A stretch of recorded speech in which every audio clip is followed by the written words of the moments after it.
So, ito na tayo sa pinaka main questions ng karamihan. A lot of students would actually ask regarding this questions.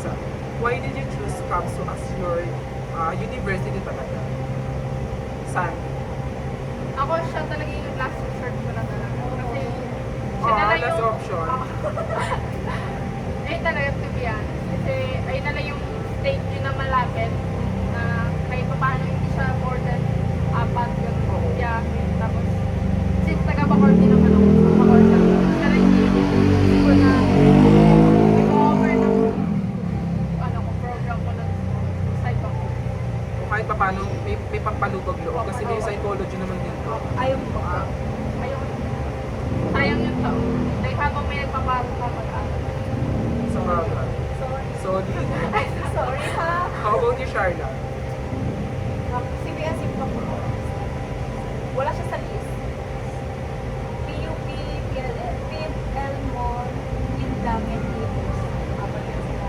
Wala, hindi talaga nakapasok yung Bacoor. Kasi, di ba nag-try ako mag-search? Para out of touch talaga sa'yo na magbabacoor. Yes, nag-search kasi ako kung ano yung tsura ng mga school ng Manila building. Mga ganun. Same, I've been searching a lot of school na Yeah. parang sino yung pinakamaganda. To be honest pumipili ako ng pinakamagandang university sa Bacoor if ever na pipili ako. Kung CAPSU, kung sa CAPSU ako. Pipili ako ng pinakamagandang university. Siyempre as a student, di ba, doon ka na sa pinaka-aesthetic, you know what I'm saying? May tambayan. Aesthetic yung may tambayan, yung makukuha mo yung peace of mind na niya tao. Di ba? Yung parang kahit pa paano. May open field. Tapos nakita ko yung ano nila, yung mga structures dun, hindi ko nagustuhan. Yung mga design. Grabe. Yeah, honestly, hindi ko talaga siya nagustuhan. Tapos hindi ko siya sinama sa ako ko. Tapos, pinatay ko yung mga results na pinag-applyan ko university. Nakapasa naman ako, hindi pa waitlisted. Tapos, ayun. Kasi hindi ko pinonsider yung malalayo. Kasi nga, public ka na nga. Tapos, Malayo ka pa. Parang maalat yung transportation Yes. sa mismong time mo pa. Oo. Instead of magpapahinga ka na lang after school, gano'n. Sa Ang biyahe. mangyayari sa biyahe ka na matutulog. Yes. Eh, nasa Paranaque ako. So, nawalan ako ng gano'ng mag-asikaso ng mga university. Then, ang last na option ko nun, PL Mall, Munting Lupa, tsaka, yun na, nag-apply ako sa Bacoor, baka lang po. Ako din. Last option ko yung Bacoor. Then, inantay ko yung result sa PL Mall. Ang tagal ng PL Mall. Naunahan na siya ng Bacoor. Tapos, yun, nalaman, nung naglabas ng result yung Bacoor, nakapasa ako. Alam mo ba yung reaction ko bago lang? Parang wala ka lang, parang ang nonchalant ko lang. Ay wow, nakapasa ako. Tapos Okay. tinignan ko yung PL mo, naglabas na rin yung result. Nakapasa ako sa PL mo. Interview Bakit din. di mo inulugin? Sayang naman. Malayo. Lima ang sakay ko. Kaya pala. So parang nawalan ka rin ng gana. Malayo. Pag malayo, kasi pag naisip ko yung biyahe. Biyahe pa noon, pag nakaka-train. Oo, legit yan. Kasi pagod na nga ako sa susunod ko pa ako. Isa kasi may isang subject ng train ng ako. Tapos yun, pinalit na ako ng mother ko. Ah, Pinalit na ako ng mother ko mag-apply. Then yun, ako or yung mag-apply. And so on. Ikaw, El, how about you?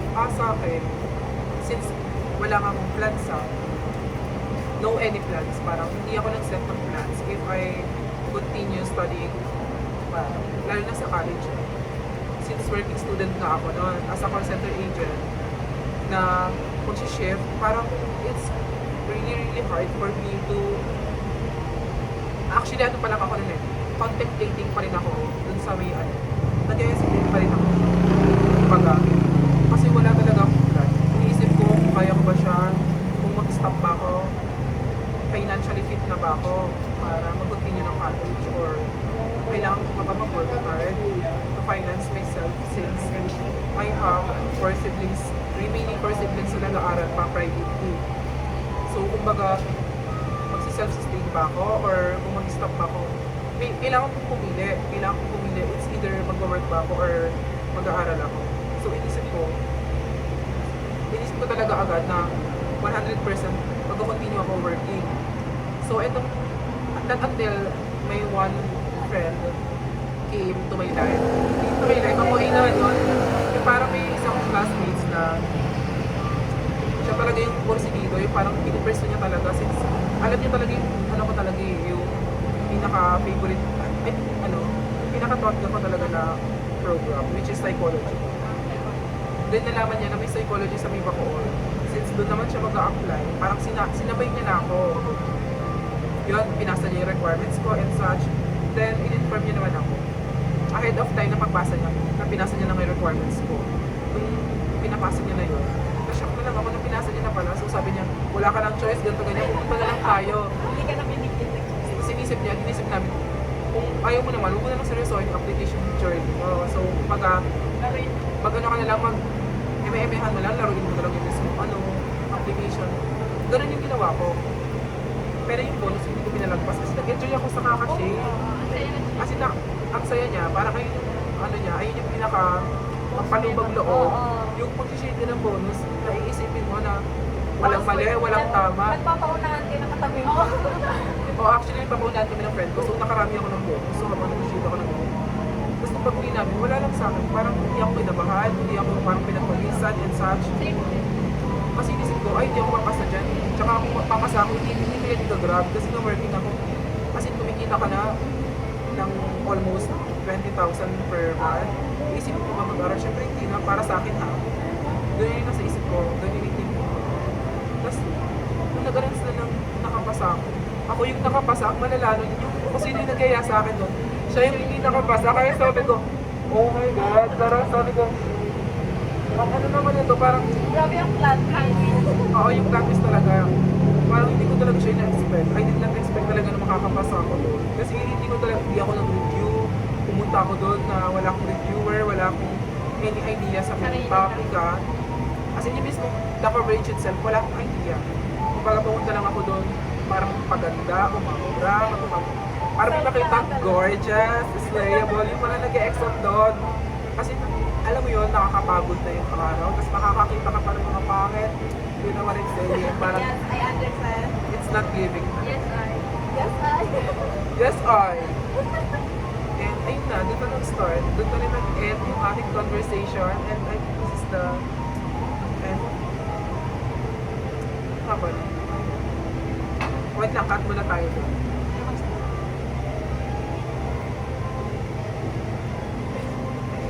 20 minutes na? Ano ba ito? Makakay 20 minutes na. Anong? How do you see yourself 5 years from now? How about you, Ed? Hindi, wait lang, ano muna tayo doon? Ito pa ito. Sige. Okay, start. May pag pa. Nagka-start. Okay, sige, start. You guys, how do you see yourself 5 years from now? How about you? 5 years from now, I see myself actually, to be honest, call center pa rin. Parang feeling ko kasi, alin siya sa mismo personality ko. Oo, maganda. Ingay ako, talkative ako, ganun. Parang alin siya sa akin. And nasanay ako mag-address ng problems ng between my clients. And feeling ko sobrang makakatulong siya sa akin para maging, alam mo yun, kasi ang kainaan ko rin talaga public speaking pero sa language na sa language na hindi ko alam. For example, English I'm not fluent talaga speaking in English. So parang basically gusto ko siyang ma-enhance. At some point gusto ko makakita ng improvements. Ganon, ano mo yun? Kasi pag sabi nila, pag marami ka nakakausap, mag-improve talaga yung vocabulary nila. Pang-maadap mo yun. Oo, makadap mo yung kung paano nila i-pronounce yung word, kung paano nila i-deliver yung word, ayun sa akin. 5 years siguro. Kung ano, di ba, syempre graduate na tayo. Graduate na tayo. Well, Papala rin. Kung papala. Kasi swerte, I think mag-ano, med school? So, mag-enroll ka ulit ng another 4 years? 4-year course. or mag-take ako ng Board exam? Oh, yun, board exam. Then, So parang Ikaw ba lang? license. Oo. Feeling ko kasi para alam mo yung may hiyabang ka, parang kasi pag sa I main have mo, a di ba, license, so. bibigyan ako may RPM, may RP sa Yes, dulo. yes. Alam mo, gusto ko rin yun. Parang ayun yun din yung pinaka main target ko sa buhay. Aside from magiging call center, ayun yung gusto ko kasi, alam mo yun, makikita nila yung professionalism. Credentials. Oo. Mamaya pa. Kapag mag-apply ka ng trabaho, pwede mo siyang sabihin na registered psychology ka. Ayun na yung kaya nag-course ako. Kasi Cortex sa minsan ko. So, ayun. Madami siyang offer. General siya. Pwede General rin sa- term ang dami niya kasi sako. Kumbaga, Pwede rin sa HR. Oo, Oo. pwede rin sa office ko yun. Kasi hindi rin ako Pwede rin mag-teacher, di ba? pwede oh, rin actually teacher. pwede ka. So, ayun, abroad siya. Sobrang proud kasi mag psychology as Pero hindi siya in-demand. oo, hindi siya in-demand ng Philippines. Pero once na, alam mo yun, makakuha ka ng experience. Pwede ka Pwede ka naman abroad. Sobrang in-demand kasi ng psychology sa So, Me? Probably then, then, I have two options. Yung isa, after grad, take ng board exam, then take ng masteral, take ng Taray. Harvard School, di ba? Gusto ko rin clinical psychology. Ako engineer ka Gusto rin. ko talaga lang sa clinic lang. Ganun. Second option, yung Ay, mag-forensic. Pwede rin Ay, yun. pwede mag-forensic. rin yun. Tapos yung second, mag-apply ako ng another college. Nursing. Gusto ko Gusto ko talaga ito pa rin Tag niya mo yun. Oo, tatlo ko talaga ang nursing. Hindi ko alam kung bakit. Nursing or architect. Kasi, alam mo yun, hindi ko parang doon talaga ako. Parang doon ka, ano, Gusto mo nagtutulong ka ng ibang tao. kasi mas maganda kasi yung ginagawa mo, gusto mo talaga. Tapos sa alignment Gusto ko nakasuot ng scrub. Feel na feel ko kasi pag pag-guess ka. Parang pag-feel yung essence ng pagiging architecture or nursing, something like that. Pero ewan, paano maganda? Let's see. Let's see, 5 years from now, parang ito yung pinakatatandaan natin parang sa Dirjo tayo nag-usap Yes, po. regarding sa February 5 years from now, ano na tayo ngayon, kung maging successful ba o isa sa atin ang lalaga pa. Time comes. Saan tayo na talaga sa So tayo nadali ng tadhana kasi kahit Diyos takot na sa atin. Hindi, eto. Outro na? So paano tayo mag-outro? Wala kasi like name ng podcast eh. Pod. Ano yung podcast natin? Sunfound. Power check. Sa long things, pwede na kayo mag-intro outro. Sa kanta na. Ay, outro. Kanta natin to. Haba na. Pero hindi pala na video.